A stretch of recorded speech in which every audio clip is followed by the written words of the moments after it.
হযরত আবু হুরায়রা রাদিয়াল্লাহু তাআলা আনহু হতে বর্ণিত, তিনি বলেন, আমি রাসূলুল্লাহ সাল্লাল্লাহু আলাইহি সাল্লামকে বলতে শুনেছি, যে ব্যক্তি আল্লাহ তাআলার সাক্ষাৎ লাভের আশা রাখে সে যেন আল্লাহর আহলকে সম্মান করে।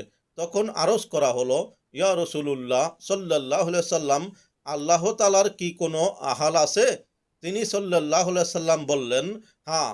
আরজ করা হলো, ইয়া রাসূলুল্লাহ সাল্লাল্লাহু আলাইহি সাল্লাম, আহলুল্লাহ কারা? তিনি বললেন, আল্লাহর আহাল হলো তারা যারা কোরআন মাজিদ পাঠ করে থাকে।